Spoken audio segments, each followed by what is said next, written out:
Hai,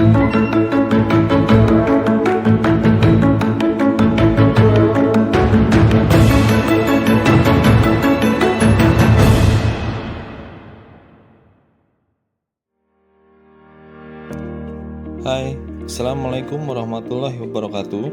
Kembali lagi dengan saya, Pradana Setiawan, calon guru penggerak Angkatan 11 dari Kota Binjai, Provinsi Sumatera Utara. Di video kali ini, saya akan memaparkan kesimpulan dan refleksi pemikiran Ki Hajar Dewantara pada modul 1.1 koneksi antar materi.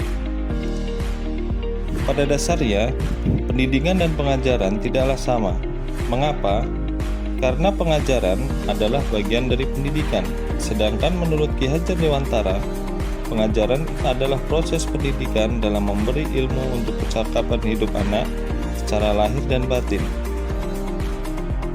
Sedangkan pendidikan pada hakikatnya adalah menuntun atau memberi tuntunan terhadap segala kekuatan kodrat yang dimiliki anak agar ia mencapai keselamatan dan kebahagiaan yang setinggi-tingginya sebagai manusia maupun sebagai anggota masyarakat. Jadi sudah jelas ya, bahwa pendidikan menciptakan ruang bagi murid untuk bertumbuh secara utuh agar ia mampu memuliakan dirinya dan orang lain, serta hidup menjadi seorang yang mandiri.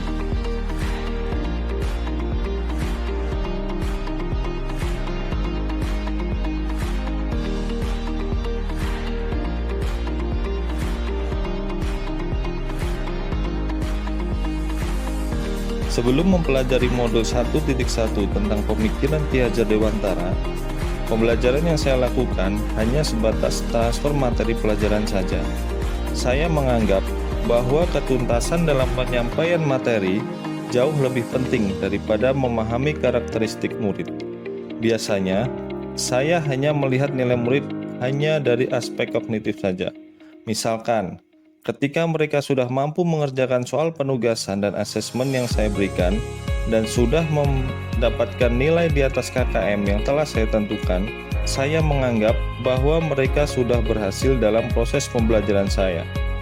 Selain itu, seringkali saya beranggapan bahwa murid hanya sebagai objek pembelajaran, sehingga pembelajaran saya selalu hanya terpusat pada guru atau menggunakan metode teacher-centered learning, yang pada akhirnya saya sering merasa lelah sendiri karena belum menggunakan metode mengajar yang bervariatif dan menggunakan student-centered learning.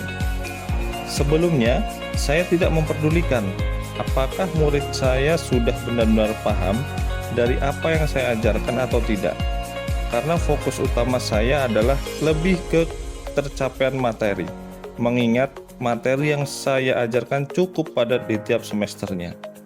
Saya pun hanya meminta peserta didik saya untuk menghafal materi yang saya ajarkan, tanpa memikirkan bagaimana cara agar materi tersebut dapat dipahami dengan seutuhnya. Sehingga, saya pun sering merasa gagal dan mengeluh jika banyak murid yang tidak tuntas setelah melakukan evaluasi atau asesmen.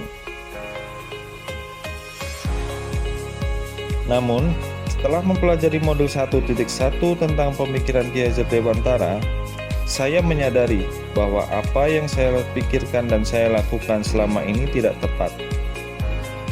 Seharusnya, saya melakukan proses pembelajaran secara menyeluruh, bukan hanya aspek kognitif saja, namun juga afektif, psikomotor, spiritual, sosial, dan budaya.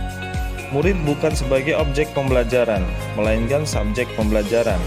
Artinya, murid memiliki kebebasan untuk berekspresi, mengemukakan pendapat, dan berkreasi sesuai dengan metode atau model pembelajaran dan media yang tepat. Sebagai fasilitator dalam pembelajaran, guru pun harus ikhlas dan penuh kesabaran dengan segala ketulusan hati agar terwujud pembelajarannya yang menyenangkan dan berpusat pada murid. Selain itu, saya juga harus mempelajari karakteristik murid karena setiap anak dilahirkan dengan kelebihan dan kekurangannya masing-masing. Saya harus menghargai setiap karakter murid, berikan kesempatan untuk mereka tumbuh sesuai dengan kodrat. Hal-hal yang dapat segera saya terapkan dalam pembelajaran di kelas saya antara lain merancang pembelajaran yang interaktif, dan menyenangkan dengan melibatkan murid sesuai dengan metode student centered learning. Berikutnya, saya akan menerapkan pembelajaran abad 21 yang sesuai dengan pemikiran Ki Hajar Dewantara yang berpikir kritis, kreatif, komunikatif, dan kolaboratif dengan berperan teguh pada konsep kemerdekaan anak.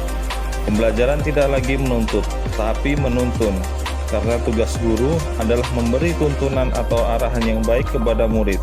Usaha menjadi teladan bagi murid, baik dalam perkataan maupun perbuatan. Selanjutnya, saya juga harus mengenali karakter dan latar belakang murid dengan menjalin komunikasi yang baik antar mereka. Semoga video ini menginspirasi bagi Bapak Ibu pejuang pendidikan. Saya, Pradana Widyo Setiawan, salam guru penggerak, tergerak, bergerak, menggerakkan. Wassalamualaikum warahmatullahi wabarakatuh.